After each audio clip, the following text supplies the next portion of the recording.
تصور کیجئے ایک رات زمین و آسمان کی سرحدیں ختم ہو گئیں، وقت کی قید ٹوٹ گئی اور محبوب خدا حضرت محمد صلی اللہ علیہ وآلہ وسلم کو کائنات کی وسعتوں میں ایک ایسے سفر پر بلایا گیا جو انسانی عقل اور تصور سے ماورا ہے۔ مکہ مکرمہ سے بیت المقدس، پھر وہاں سے 7 آسمانوں کی بلندیوں تک اور آخرکار اللہ کے خاص قرب تک پہنچنے والا یہ سفر واقعہ معراج کہلاتا ہے، جو حضور علیہ الصلوۃ والسلام کی زندگی کا ایک منفرد اور معجزاتی واقعہ ہے۔ یہ ایک رات کا سفر تھا، مگر اس کی اہمیت رہتی دنیا تک قائم رہے گی۔ براق کی تیز رفتار سواری، بیت المقدس میں تمام انبیاء کی امامت، آسمانوں پر انبیاء کرام سے ملاقاتیں، جنت و دوزخ کے مناظر کا مشاہدہ اور آخر میں اللہ تعالیٰ سے قربت و ہم کلامی، یہ سب کچھ ایسا ہے جو ایمان والوں کے دلوں کو روشنی اور یقین سے بھر دیتا ہے۔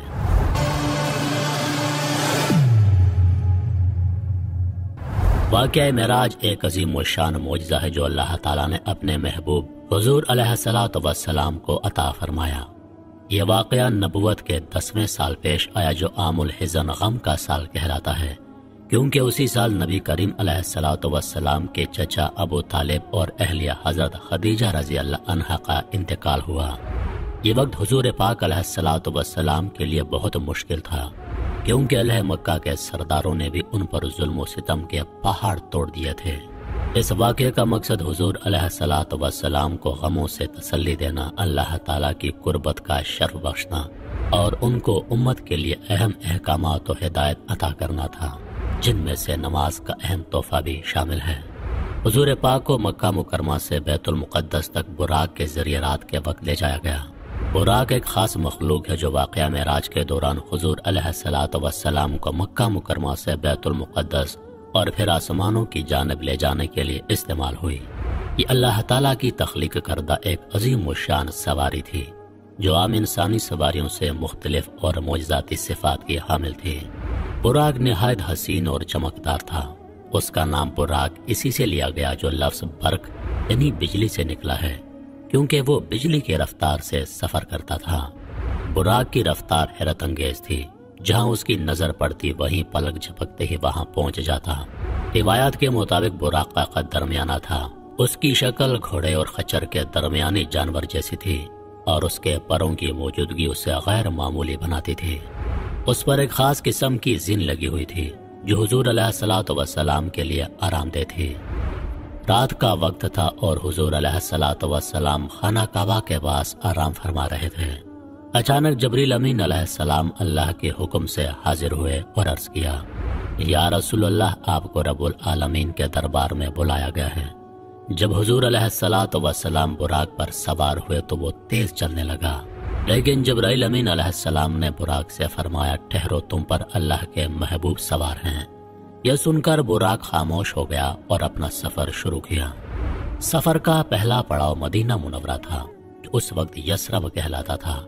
جبرائیل امین علیہ السلام نے کہا، یہ وہ مبارک زمین ہے جہاں آپ ہجرت کریں گے اور یہ آپ کا دائمی مقام بنے گا۔ نبی کریم نے وہاں نماز ادا کی اور اس شہر کی طرف محبت بھری نگاہ ڈالی، گویا یہ مقام آپ کے دل میں پہلے سے خاص مقام رکھتا تھا۔ اگلا پڑاؤ طور سینا تھا، جہاں حضرت موسیٰ علیہ السلام نے اللہ سے کلام کیا تھا۔ جبرائیل علیہ السلام نے فرمایا، یہ وہ مقدس جگہ ہے جہاں موسیٰ علیہ السلام کو تورات عطا کی گئی۔ حضور علیہ الصلوۃ والسلام نے یہاں بھی 2 رکعت نماز ادا کی اور اس جگہ کی عظمت کو یاد کیا۔ یہ مقام اللہ کی قدرت اور انبیاء کی اطاعت کی علامت تھا۔ سفر جاری رہا اور براق بیت لحم کے قریب رکا، جہاں حضرت عیسیٰ علیہ السلام کی ولادت ہوئی۔ جبرائیل علیہ السلام نے فرمایا، یہ وہ جگہ ہے جہاں عیسیٰ ابن مریم نے اپنی پہلی سانس لی تھی۔ نبی کریم نے یہاں بھی نماز ادا کی اور یہ جگہ عیسیٰ علیہ السلام کی معجزاتی پیدائش کی یادگار بن گئی۔ راستے میں حضور نے مختلف حیرت انگیز مناظر دیکھے۔ نبی کریم نے ایک خوشبودار ہوا محسوس کی اور جبرائیل علیہ السلام سے پوچھا، یہ خوشبو کہاں سے آ رہی ہے؟ جبرائیل علیہ السلام نے فرمایا، یہ خوشبو فرعون کی بیوی آسیہ اور مشاطہ کی ہے، جنہوں نے اللہ کے دین پر استقامت دکھائی اور فرعون کے مظالم کے خلاف صبر کیا۔ نبی کریم نے راستے میں دیکھا کہ ایک شخص انہیں کھانے کی دعوت دے رہا ہے، لیکن وہ کھانے میں مصروف تھا۔ جبرائیل علیہ السلام نے وضاحت کی، یہ دنیا کی مثال ہے جو انسان کو اپنی طرف راغب کرتی ہے، لیکن جو اسے قبول کرتا ہے وہ اپنی آخرت کو بھلا دیتا ہے۔ بالآخر براق بیت المقدس پہنچا۔ یہ وہی مقام تھا جہاں حضرت سلیمان علیہ السلام نے عظیم عبادت گاہ تعمیر کی تھی۔ حضور نے مسجد اقصی میں داخل ہو کر اللہ کے حکم سے 2 رکعت نماز ادا کی۔ حضور نے دیکھا کہ تمام انبیاء کرام صف بستہ کھڑے ہیں۔ جبرائیل علیہ السلام نے اعلان کیا، یا رسول اللہ، آپ تمام انبیاء کے امام ہیں، آگے بڑھیں اور نماز کی امامت کریں۔ یہ ایک غیر معمولی لمحہ تھا جس میں حضور کو تمام انبیاء کا سردار اور رہنما تسلیم کیا گیا۔ اس امامت نے نبوت کی عالمگیریت اور نبی کریم کی فضیلت کو ظاہر کیا۔ بیت المقدس کے مقام پر نبی کریم کا سفر اسراء اپنے عروج کو پہنچا۔ یہ وہ مقام تھا جہاں نبی کریم کو زمین سے آسمانوں کی جانب لے جانے کی تیاری مکمل ہوئی۔ بیت المقدس کا یہ مرحلہ اس سفر کا اختتام نہیں بلکہ ایک نئی روحانی بلندی کا آغاز تھا۔ جبرائیل علیہ السلام نے بتایا، اب آپ کو زمین کی حدوں سے پرے 7 آسمانوں اور پھر اللہ کے قرب میں لے جایا جائے گا۔ یہ ایک غیر معمولی سفر تھا جس میں حضور نے اللہ کی عظمت کے مظاہر، انبیاء کرام سے ملاقاتیں، جنت اور دوزخ کے مناظر اور کائنات کی حقیقتوں کا مشاہدہ کیا۔ جبرائیل علیہ السلام حضور پاک کو لے کر پہلے آسمان پر پہنچے۔ وہاں دروازے پر دستک دی گئی۔ فرشتے نے پوچھا، کون ہے؟ جبرائیل علیہ السلام نے جواب دیا، میں جبرائیل ہوں اور یہ اللہ کے رسول محمد ہیں۔ دروازہ کھولا گیا اور حضور پاک کا استقبال کیا گیا۔ پہلے آسمان پر حضرت آدم علیہ السلام سے ملاقات ہوئی۔ جبرائیل علیہ السلام نے حضرت آدم علیہ السلام کا تعارف کروایا، یہ آپ کے جد امجد حضرت آدم ہیں۔ حضرت آدم علیہ السلام نے حضور کو سلام کیا اور فرمایا، مرحبا اے نیک بیٹے اور نیک نبی۔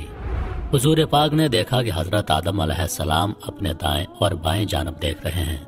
جب وہ دائیں جانب دیکھتے تو خوش ہو جاتے اور جب بائیں جانب دیکھتے تو غمگین ہو جاتے۔ جبرائیل علیہ السلام نے وضاحت کی، دائیں جانب جنت میں جانے والے ان کی اولاد ہیں اور بائیں جانب دوزخ میں جانے والے ان کی اولاد ہیں۔ دوسرے آسمان پر حضرت عیسیٰ علیہ السلام اور حضرت یحییٰ علیہ السلام سے آپ کی ملاقات ہوئی۔ دوسرے آسمان پر بھی دروازہ کھٹکھٹایا گیا اور اجازت طلب کی گئی۔ فرشتے نے دروازہ کھولا اور حضور علیہ السلام کا استقبال کیا۔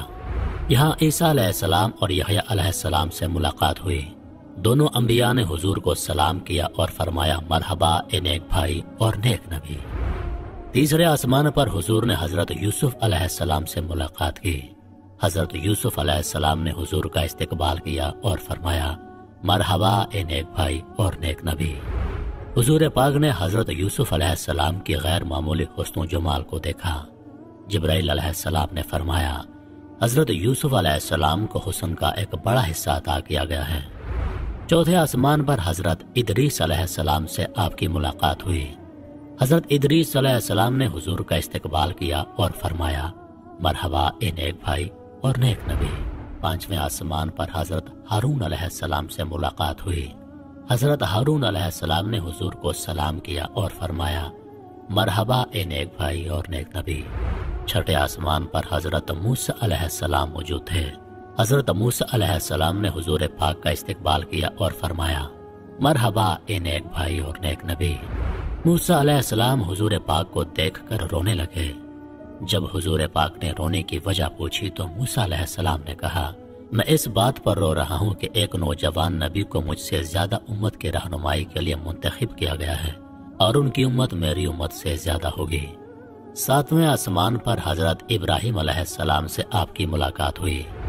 حضرت ابراہیم علیہ السلام نے حضور پاک کو خوش آمدید کہا اور فرمایا، مرحبا اے نیک بیٹے اور نیک نبی۔ حضور پاک نے دیکھا کہ ابراہیم علیہ السلام بیت المعمور کے ساتھ بیٹھے ہیں۔ بیت المعمور ایک جنتی عبادت گاہ ہے جہاں فرشتے عبادت کرتے ہیں۔ جبرائیل علیہ السلام نے بتایا، ہر روز 70,000 فرشتے یہاں عبادت کرتے ہیں اور دوبارہ ان کی باری نہیں آتی۔ ساتویں آسمان کے بعد حضور پاک کو سدرۃ المنتہا تک لے جایا گیا، جو مخلوقات کے لیے آخری حد ہے۔ جبرائیل علیہ السلام رک گئے اور فرمایا، یا رسول اللہ، میں اس سے آگے نہیں جا سکتا کیونکہ اس مقام پر صرف آپ کو اجازت ہے۔ حضور پاک علیہ الصلوۃ والسلام اللہ تعالیٰ کے خاص قرب میں پہنچے، جہاں اللہ تعالیٰ نے نماز کا تحفہ عطا کیا۔ ابتدا میں 50 نمازیں فرض کی گئیں، لیکن موسیٰ علیہ السلام کے مشورے پر حضور پاک نے اللہ سے تخفیف کی دعا کی۔ آخرکار نمازوں کی تعداد 5 ہو گئی، لیکن ان کا اجر 50 کے برابر ہوگا۔ معراج کا سب سے اہم نتیجہ یہ تھا کہ اللہ تعالیٰ نے حضور پاک علیہ السلام اور ان کی امت کے لیے 5 وقت کی نماز کو فرض قرار دیا۔ یہ نماز اللہ تعالیٰ سے قربت کا بہترین ذریعہ اور امت مسلمہ کے لیے روحانی تربیت کا اہم ذریعہ ہے۔ معراج کے دوران حضور پاک نے تمام انبیاء کرام کی امامت کی، جو اس بات کا اعلان تھا کہ حضور پاک تمام انبیاء کے سردار ہیں۔ معراج کے واقعے کے بعد جب حضور پاک علیہ الصلوۃ والسلام نے قریش مکہ کو اس سفر کی تفصیلات بتائیں تو بہت سے لوگوں نے اس پر یقین نہ کیا۔ مشرکین نے اس بات کا مذاق اڑایا اور بعض کمزور ایمان والے لوگ گمراہ ہو گئے۔ تاہم اہل ایمان خاص طور پر حضرت ابوبکر صدیق رضی اللہ عنہ نے فوراً اس کی تصدیق کی، اسی وجہ سے انہیں صدیق کا لقب ملا۔ یہ واقعہ ایمان والوں کے لیے ایک آزمائش بن گیا، جس میں ثابت قدم رہنے والوں کا ایمان مضبوط ہوا۔ یہ واقعہ اس بات کا ثبوت ہے کہ اللہ تعالیٰ کی قدرت لامحدود ہے۔ حضور پاک علیہ الصلوۃ والسلام کو جسم اور روح سمیت زمین سے آسمانوں تک لے جانا اور اتنے عظیم مناظر دکھانا اللہ کی بے پناہ طاقت کا مظہر ہے۔ یہ واقعہ معراج حضور پاک علیہ الصلوۃ والسلام کے لیے ایک روحانی تسکین اور تسلی کا ذریعہ تھا۔ اللہ تعالیٰ نے معراج کے ذریعے اپنے محبوب کو اپنی قربت اور محبت کا عملی مظاہرہ دکھایا، تاکہ آپ کو تسلی ہو کہ اللہ ان کے ساتھ ہے۔ واقعہ معراج کا سب سے بڑا پیغام یہ ہے کہ اللہ تعالیٰ اپنی مخلوق سے محبت کرتا ہے اور انہیں کامیابی کے راستے پر چلانا چاہتا ہے۔ معراج نے حضور پاک علیہ الصلوۃ والسلام کی عظمت کو ظاہر کیا، امت کو نماز کا عظیم تحفہ دیا اور ایمان والوں کے لیے ایک گہری روحانی رہنمائی کا سبب بنا۔ انہی لفظوں کے ساتھ اجازت چاہوں گا، اس امید کے ساتھ کہ سانزوں نے وفا کی تو اگلی بار ایک اور ویڈیو لے کر آپ کی خدمت میں حاضر ہوں گا۔ تب تک کے لیے خدا حافظ۔ اللہ پاک آپ سب کا حافظ و نگہبان۔